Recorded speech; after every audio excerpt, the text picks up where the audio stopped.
Namaskar, I am Santosh Kumar Sahu with a new session of the series. Dear friends, as you know, we already completed 45 questions of this series. So, today we will see from question number 46. So, in question number 46, it is given that assertion and reason अभिकथन और तर्क से आया है। पहले बताया गया है कि sattvic food is good for a yoga practitioner. उसका तर्क क्या दिया गया है? Sour, salty, stale and impure food should not be taken by a yoga practitioner. Actually जो सात्विक फूड दिया गया है, sattvic food is good for yoga practitioner. Actually it is recommended, it is discussed in Bhagavad Gita. It my point, it is discussed in Bhagavad Gita. And जो तर्क दिया गया है वो तर्क क्या है? शोर, सल्टी, स्टेल, इम्प्योर, ये कौन सा आएगा? इम्प्योर, ये तामसिक category of food that should not be taken by a yoga practitioner. तर्क तो सही है, ये भी सही है, अभिकथन भी सही है, तर्क भी सही है। क्लियर? सो हम यहाँ थोड़ा सा डिस्कस करेंगे कि एक्चुअली जो भगवत गीता चैप्टर नंबर 17 में ये सात्विक, राजसिक एंड तामसिक के बारे में क्या क्या लिखा गया है। क्लियर? ताकि आगे आपको आसान होगा। सात्विक फूड क्या बताया गया है भगवत गीता में? भगवत गीता में अगर आप देखेंगे चैप्टर नंबर 17 में ही बताया गया है, जो श्लोक का नंबर 8, उसमें सात्विक फूड के बारे में बताया गया है। क्या बताया गया है? तो उसमें सात्विक फूड का पहले बेनिफिट दिया गया है। बेनिफिट क्या है? वो इंक्रीज आयु, मीन्स इंक्रीज लाइफ। इसमें बेनिफिट क्या होगा? क्या इंक्रीज करेगा? आयु, लाइफ इंक्रीज करेगा। और क्या होगा? स्ट्रेंथ मिलेगा आपको, स्ट्रेंथ मिलेगा, आपका हेल्थ, गुड हेल्थ मिलेगा। क्लियर? एंड आपको मतलब सात्विक फूड अगर आप लेंगे तो आप चीयरफुलनेस रहेंगे। क्लियर? तो सात्विक फूड किसको कहा जाएगा? उसमें बताया गया है रस्या, स्निग्धा, स्थिरा, हृदया, आहारः। Russia means what? Russia means जो जूसी फूड है। क्लियर? रस्या। एंड स्निग्धा, ओलिजिनियस, जो आपको प्लेजेंट टेस्ट जो देता है। मोर न्यूट्रिएंट फूड, फ्रेश फूड, इसी तरह का फूड को हम सात्विक फूड कहेंगे। क्लियर? देन राजसिक में क्या क्या आएगा? इसको नोट कर लीजिए, मैं जो बोल रहा हूँ उसको आप नोट कर लीजिए ताकि आपको आसान रहेगा याद रखने के लिए। जो राजसिक फूड है, राजसिक फूड क्या करता है? दुख, सुख, काम, प्रदा। क्लियर? दुख मतलब क्या देता है? उसका रिजल्ट जो है, आप अगर राजसिक फूड लेंगे तो आपको दुख मिलेगा, pain, grief and disease. Clear? दुख, शोक, कामाय प्रदा, ये मिलेगा आपको। और राजसिक फूड किसको कहेंगे? कौन सा फूड राजसिक कैटेगरी में आएगा? कटुआ, अम्ल, लवण, ये सारा जो फूड है, कटुआ, अम्ल, लवण मतलब बिटर, सोर, सल्टी, हॉट, जो एक्सेसिव हॉट है जो खाना, पंगेंट, ड्राई, जो मतलब फ्राई ज़्यादा होता है, तो वो सारा चीज़ आएगा किस में? राजसिक फूड। और उसके बाद तामसिक फूड, उसका रिजल्ट क्या है? उसका रिजल्ट मतलब तामसिक फूड अगर आप खाएंगे तो आपके अंदर जो डेविलिश टेंडेंसी आएगा, डेविलिश टेंडेंसी मतलब आश्रित प्रवृत्ति, ये सारा चीज़ आएगा। क्लियर? सो उसमें क्या क्या फूड आएगा, उसका कैटेगरी कौन सा, हम किस तरह का फूड हम कहेंगे तामसिक? उसमें स्टेल, टेस्टलेस, स्टेल मतलब जो बासी हो जाता है खाना, टेस्टलेस। क्लियर? पुट्रीट, स्मेल अच्छा नहीं आएगा। रूटीन जो सड़ जाता है उस तरह का खाना, इम्प्योर जो अशुद्ध है। तो ये वाला दिया है हमको, सोर सल्टी। क्लियर? नहीं, सोर सल्टी ये है किसका, राजसिक।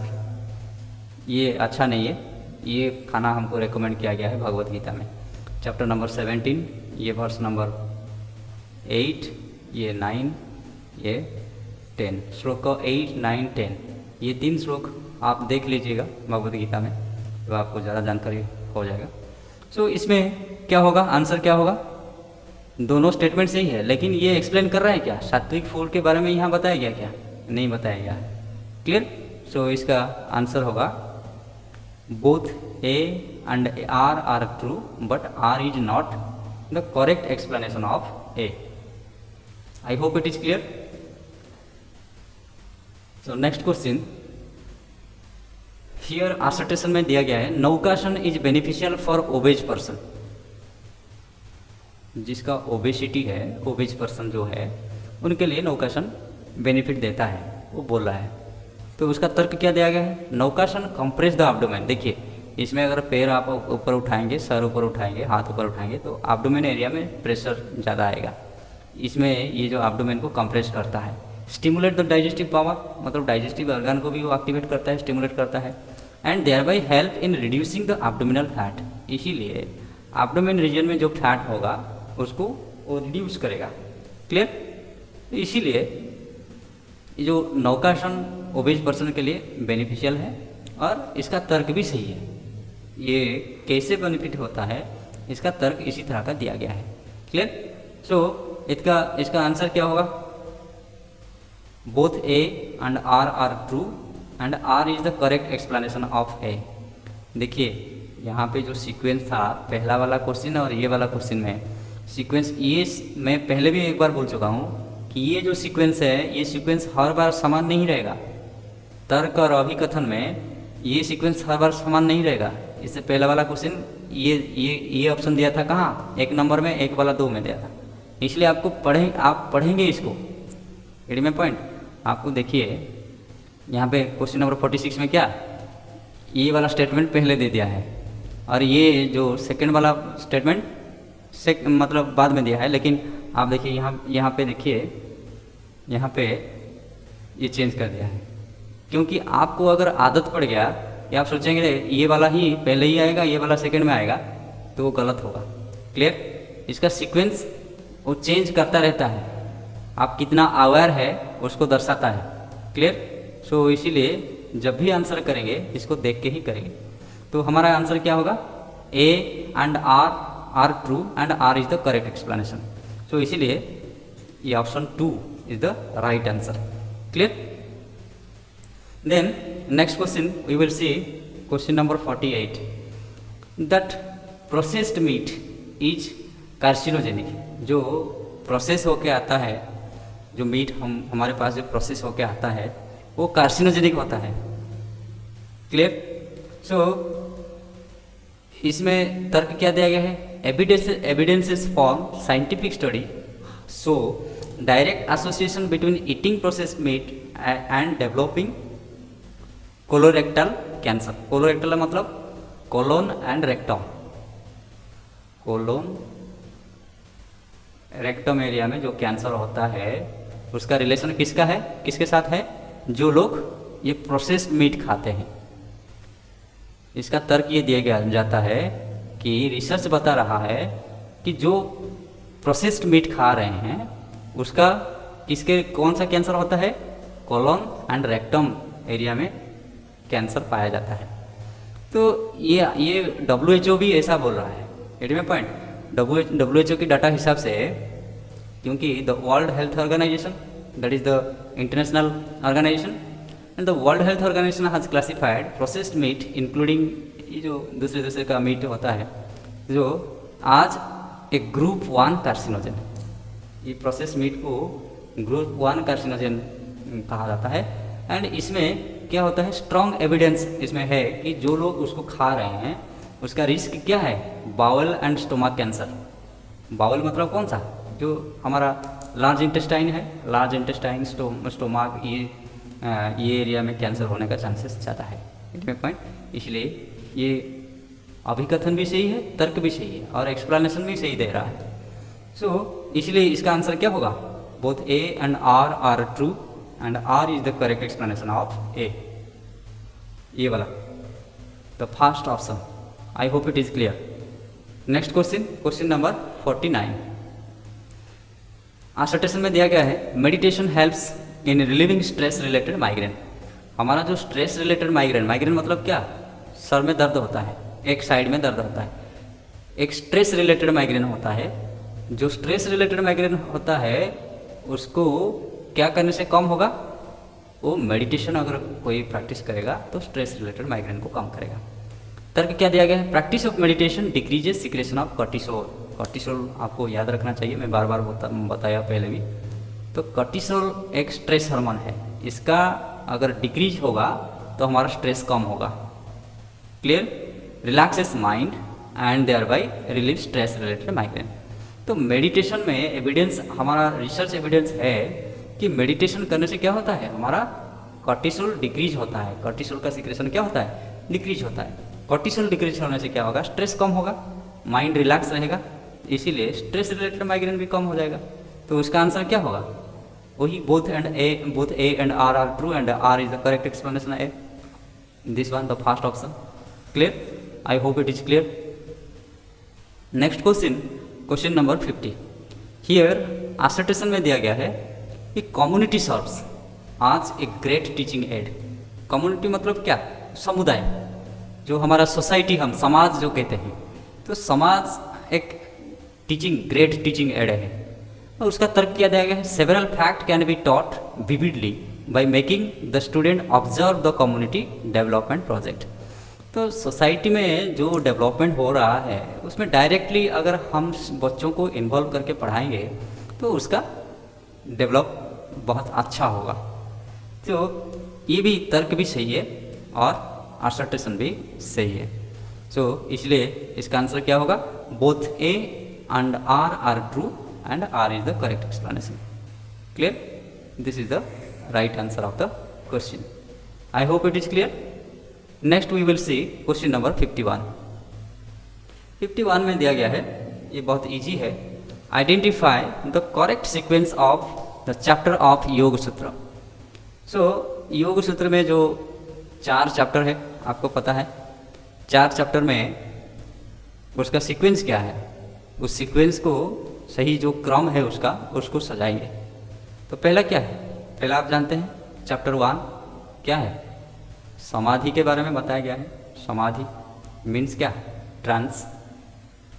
देन महर्षि पतंजलि ने सेकंड चैप्टर में क्या बताया? साधना, कैसे साधना करोगे, इसका मतलब मीन्स। विभूति, उसके बाद विभूति, विभूति मतलब अटेनमेंट। क्लियर? देन कैवल्य, लास्ट में कैवल्य पाद कहा जाता है, उसको एमांसिपेशन। क्लियर? सो समाधि पाद में कितना सूत्र होता है? हमारा टोटल 195, कहीं कहीं 196 होता है। इसमें आपको 51 मिल जाएगा, इसमें 55, देन 55, देन 34। जहाँ पे 196 होता है यहाँ पे और एक प्लस हो जाता है चैप्टर नंबर 3 में, वो 56 हो जाता है। इसका थोड़ा थोड़ा डिफरेंस पाया जाता है। तो अगर 56 हो गया तो 196 हो जाएगा और 55 काउंट किया तो 195 होगा। क्लियर? सो इसको तो पता चल गया। तो अभी हम इसको क्या, उसको सीक्वेंस, करेक्ट सीक्वेंस में लिखेंगे। क्या होगा? समाधि, समाधि मतलब क्या? सी। देन साधना, साधना कहाँ? ए, सी ए कहीं है क्या? हाँ ये है, C A D B, D विभूति एंड बी कैवल्य। क्लियर? जो थर्ड ऑप्शन है it is the correct answer. Then next question 52। According to yoga Vashishtha arrange the following stages of yoga in sequential order. Sequential order में हम इसको सजाएंगे। किसके हिसाब से? जुग वशिष्ठ में जो दिया गया है। तो जुग वशिष्ठ में भी हम तो जानते हैं ब्रह्मविद मतलब ब्राह्मण को आने के लिए क्या क्या क्रम है। पहले श्रवण, देन मनन, देन निधिध्यासन, देन जो ये दिया गया है बिलपानी, देन ब्रह्मविद। ब्रह्मविद है ये लास्ट स्टेज है। ब्रह्मविद मतलब ब्राह्मण का साक्षात्कारण।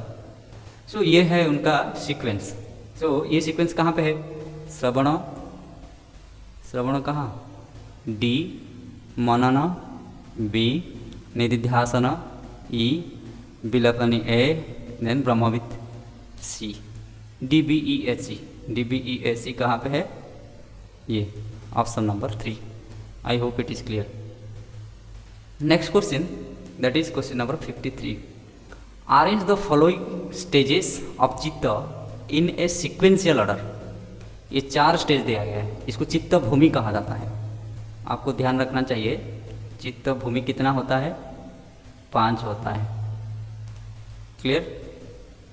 आप इस सीक्वेंस को याद रखिए। अकॉर्डिंग टू व्यास, व्यास के हिसाब से मैं बता रहा हूँ जो योग सूत्र का जो भाष्य लिखे हैं। According to Vyasa. क्लियर? पहले क्या व्यास ने पहले बताया है? क्षिप्त। क्षिप्त मतलब क्या? Disturb state of chitta, disturb. Then second क्या बताया? मूढ़, याद रखिएगा इसको। स्टूपिफाइड और you can say forgetfulness, PEFIED। Then third विक्षिप्त, क्षिप्त आएगा, उसके बाद मूढ़, उसके बाद विक्षिप्त। विक्षिप्त, विक्षिप्त जो है ओकेजनल स्टडी, कभी कभी एकाग्र हो जाता है, कभी कभी डिस्टर्ब होता है, उसको विक्षिप्त कहा जाता है। क्लियर? Occasionally study. देन 4 में क्या आएगा? एकाग्र। एकाग्र मतलब वन पॉइंटेडनेस। क्लियर? देन 5 में आएगा आपका निरुद्ध, निरुद्ध अवस्था और रिस्ट्रेंड। क्लियर? सो इसमें हम इसी हिसाब से इसी सीक्वेंस में हम देखेंगे। पहला क्षिप्त आएगा, ये 1 नंबर में आएगा डी। देन मूढ़, मूढ़ है क्या? मूढ़ नहीं दिया गया। देन विक्षिप्त, डी के बाद ए आएगा। देन एकाग्र, ये आएगा। देन निरुद्ध 4। सो DABC कहाँ है? ये option number 2 DABC। Clear? So next question, question number 54। Arrange the following practices mentioned by Gheranda ऋषि। मतलब ये घेरंड संहिता में in sequential order to be followed before pranayama. Pranayama करने से पहले क्या फॉलो करना चाहिए? मिताहार और टाइम, नाड़ी शुद्धि, प्लेस, ये सब दिया गया है। सो आप अगर देखेंगे घेरंड संहिता, घेरंड संहिता में बताया गया है इसका सीक्वेंस। प्राणायाम करने से पहले आपको कौन सा सीक्वेंस फॉलो करना है? चैप्टर नंबर आप कहाँ मिलेगा? ये चैप्टर नंबर 5 में प्राणायाम के बारे में बताया गया है और पहला वर्ष में ही बताया गया है। 5 का पहला वर्ष। क्लियर? क्या बताया गया है? आदौ स्थानं मीन्स पहले स्थान, स्थान मतलब प्लेस, स्थान प्लेस। क्लियर? देन नेक्स्ट क्या बताया गया? तथा कालम, काल, काल मतलब टाइम। ये संस्कृत वर्ड्स को भी याद रखना, क्योंकि कभी कभी संस्कृत वर्ड्स भी डाल देगा तो फिर कंफ्यूज हो जाएंगे नहीं तो आप। देन मिताहारम तथा परम, काल के बाद क्या आ गया? मिताहार। क्लियर? मिताहार मतलब जो wholesome food or moderate diet. Clear? Moderate diet. Sorry, diet. Then next कौन आएगा? नाड़ी शुद्धि ततः पश्चात. इसके बाद आएगा नाड़ी शुद्धि. नाड़ी शुद्धि. नाड़ी शुद्धि मीन्स प्यूरिफिकेशन ऑफ नाड़ी, ऑफ नाड़ी. उसके बाद क्या होगा? ततः पश्चात प्राणायामं च साधयेत. उसके बाद साधक प्राणायाम करेगा. ये 4 पहले प्लेस तय करेगा कहाँ प्रैक्टिस करना है. उसके बाद समय, कौन सा समय सही है. उसके बाद मिताहार फॉलो करेगा, मॉडरेट डाइट भी लेगा. उसके बाद नाड़ी शुद्धि करेगा, क्योंकि अगर नाड़ी शुद्धि नहीं है तो प्राणायाम में सक्सेस नहीं मिलेगा, तो इसलिए नाड़ी शुद्धि होगा. उसके बाद प्राणायाम करेंगे. तो इसका आंसर क्या होगा? स्थान. स्थान कहाँ है? प्लेस. ये पहले आएगा. काल टाइम ये सेकंड में आएगा. मिताहार थर्ड में आएगा. एंड नाड़ी शुद्धि फोर्थ. DBSC. DB कहाँ पे? ये पहला वाला DBSC. Clear? So next question, that is arrange the following part of large intestine in a sequential order.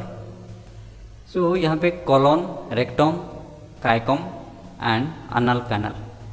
देखिए ये पिक्चर अगर आप देखेंगे, ये पूरा लार्ज इंटेस्टाइन का पिक्चर है. लार्ज इंटेस्टाइन यहाँ पे देखिए, ये जो स्मॉल इंटेस्टाइन यहाँ पे एंड होता है और यहाँ से लार्ज इंटेस्टाइन शुरू होता है. क्लियर? सो यहाँ पे एक जो भाल्व होता है, इसका नाम होता है इलियोकाइकल भाल्व. क्लियर? क्योंकि इसका लास्ट पार्ट क्या है? स्मॉल इंटेस्टाइन का last part ileum, and large intestine का फर्स्ट पार्ट क्या है? काइकम. सो इसीलिए इलियम जहाँ पे कंप्लीट होता है, काइकम जहाँ से शुरू होता है, उसमें जो भाल्व होता है, दोनों का नाम के हिसाब से भाल्व का नाम दिया गया है इलियोकाइकल भाल्व. उसके बाद ये तो अपेंडिक्स है, ये छोटा सा. सो इसके बाद जो पहला पार्ट है लार्ज इंटेस्टाइन का, ये काइकम दिया गया है, आपको याद में पूछा गया है सी में. सो उसके बाद ये जो पूरा टोटल यहाँ से लेकर यहाँ तक, इसको हम कॉलन कहते हैं. कॉलन को डिफरेंट डिफरेंट हिस्सा में बांटा गया है. जैसे यहाँ से लेकर यहाँ तक ऊपर गया है ये, इसीलिए इसको कहा गया है असेंडिंग. नीचे से ऊपर गया है. इसका मूवमेंट कहाँ? हमारा फूड आएगा इधर, जो डाइजेशन होके आ जाता है स्मॉल इंटेस्टाइन में, उसके बाद यहाँ एंटर करता है. यहाँ से क्या मूवमेंट फिर ऊपर होगा, इसीलिए इसको असेंडिंग कॉलन कहा गया है. ये क्या होगा? यहाँ से फिर इस तरफ जाएगा, इसलिए इसका नाम है ट्रांसवर्स कॉलन. देन ये ऊपर से फिर नीचे आएगा, इसलिए इसका नाम है डिसेंडिंग कॉलन. क्लियर? फिर यहाँ से थोड़ा सा इधर घूमेगा, इसको कहा जाता है सिग्मॉइड कॉलन. और यहाँ पे जो कर्व हुआ है, इसको क्या कहा जाता है? Right colic flexor. इसमें जो लेफ्ट साइड में रहता है, ये यहाँ पे मोड़ होता है. क्लियर? तो इसको कहा जाता है लेफ्ट कॉलिक फ्लेक्सर. उसके बाद सिग्मॉइड कॉलन के बाद क्या आएगा? रेक्टम. यहाँ पे ये एरिया क्या है? रेक्टम है. उसके बाद ये आपका एनल कैनल, एनस कहा जाता है. क्लियर? सो अभी आपको पता चल गया पूरा क्या लार्ज इंटेस्टाइन का पूरा हिस्सा आपको पता चल गया. सो इसमें हम अभी सीक्वेंस में अरेंज करेंगे. तो पहले कौन सा होगा? काइकम होगा, ये 1. देन क्या होगा? कॉलन. कॉलन मतलब पूरा कॉलन है. कहाँ से? काइकम से लेकर ये ascending, transverse, then descending, then sigmoid, यहाँ तक. सो कॉलन उसके बाद आएगा. Then rectum, then anal canal. It is very clear. So CABD. CABD. This is the right answer. देखिए आगे इस तरह का भी क्वेश्चन आ सकता है. Ascending colon, transverse colon, descending colon, sigmoid colon. इसको भी दे देगा, इसको मतलब इधर उधर करके दे देगा, उसके बाद बोलेगा अरेंज करो. सो इसको याद रखिएगा. Clear? I hope it is clear. Then next question, question number 56. According to production, arrange the following dhatu in sequential order. मेद अस्थि मांस रक्त मज्जा, ये आयुर्वेद के हिसाब से आया है, मतलब आयुर्वेद से आया है। आयुर्वेद के हिसाब से हमको इसको सीक्वेंस ऑर्डर में अरेंज करना है। ये क्या है, इसको सप्त धातु कहा जाता है, 7 धातुज। क्लियर, आज पर आयुर्वेद। तो ये है, देखिए यहाँ पे सीक्वेंस हम कलेक्ट किए हैं। तो पहला क्या है, रस। रस मतलब क्या है, इट इज द फर्स्ट धातु। जब हम खाना खाते हैं तो उसका जो न्यूट्रिएंट पार्ट है, मिनरल पार्ट है, which nourishes our body, that is called रस। अगर हम साइंस में physiology, anatomy, physiology, biological science में हम इसको कंपेयर करेंगे तो हम प्लाज्मा को कहेंगे रस। उसके बाद रक्त। रक्त मीन्स ब्लड। वो क्या करता है, which transport oxygen to all tissue and vital organ and maintain life. जो ब्लड हर जगह सप्लाई होता है, जिसमें ऑक्सीजन मतलब ऑक्सीजन एंड न्यूट्रिशन सारे चीज़ मूविंग होता है। देन थर्ड मांस, मसल। क्लियर, जो हमारा क्या करता है, which cover the vital organ, movement को एनाबल करता है, बोन जॉइंट को एनाबल करता है, मूवमेंट, बोन और जॉइंट का मूवमेंट करने के लिए वो मदद करता है। एंड स्ट्रेंथ भी बढ़ाता है, फिजिकल कैपेसिटी को डेवलप करता है मसल, उसको मांस कहा जाता है। देन मेद, जो फैट हम कहते हैं। Then asthi, bone. And majja, bone marrow. And shukra, shukra means in male that is sperm and in female that is ova. So इसी हिसाब से आपको अरेंज करना है। रस दिया गया है क्या, रस तो नहीं दिया गया है। रक्त ये आएगा पहले, देन मांस ये सेकेंड, देन मेद थर्ड, देन अस्थि ये 4 हो जाएगा, देन ये 5 हो जाएगा। क्लियर। सो DCABE,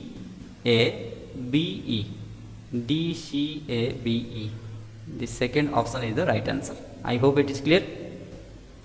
नेक्स्ट क्वेश्चन नंबर 57। 57 इसमें दिया गया है, identify the correct sequence of pranic body. Pranic body फिर कैसे, स्टार्टिंग फ्रॉम द टॉप, मतलब ऊपर से नीचे तक। सो प्राण, उदान, अपान, समान, ये जो प्रिंसिपल प्राण है इसका सीक्वेंस में हमको अरेंज करना है, करेक्ट सीक्वेंस में। आप अगर देखेंगे शिव संहिता, शिव संहिता में इसको बताया गया है चैप्टर नंबर 3 में, चैप्टर 3 में इसको बताया गया है। वर्ष नंबर आप अगर देखेंगे, वर्ष नंबर 7, मेरे पास जो किताब है उसमें वर्ष नंबर 7 में बताया गया है। क्या बताया गया है, हृदय प्राण मीन्स प्राण कहाँ है, हार्ट। देन गुदे पान, अपान कहाँ पे है, गुद, गुद मीन्स आनस। देन समानो नाभि मंडले मीन्स समान कहाँ पे, नाभल। क्लियर। देन उदान कंठ देशस्थो मीन्स उदान कहाँ है, कंठ, कंठ मीन्स थ्रोट, उदान कंठ, थ्रोट। क्लियर। देन व्यान सर्व शरीर गह, व्यान जो है entire body. Clear. This is the place of प्राण। प्राण का जो लोकेशन है इसी हिसाब से ये लोकेट करता है। तो हमको क्या बताया गया है, starting from the top, top मतलब हमारा जो शरीर का गठन है उसी हिसाब से हम अरेंज करेंगे। क्लियर। टॉप कहाँ कौन सा होगा, heart, anus, navel, throat, entire body. Entire body छोड़ दीजिए, इसको बाद में लेंगे। ब्याना भी यहाँ नहीं दिया गया है, सो इसको छोड़ दीजिए। बाकी 4 को, टॉप से कौन आएगा, ऊपर क्या होगा, थ्रोट, उदाना। देन थ्रोट के बाद कौन सा आएगा, हार्ट आएगा, प्राण। देन नाभल, हमारा बॉडी में नाभल आएगा। देन आनस आएगा, नाभल में कौन है, समान, यहाँ पे समान होगा, समान। देन आपका आनस, अपान।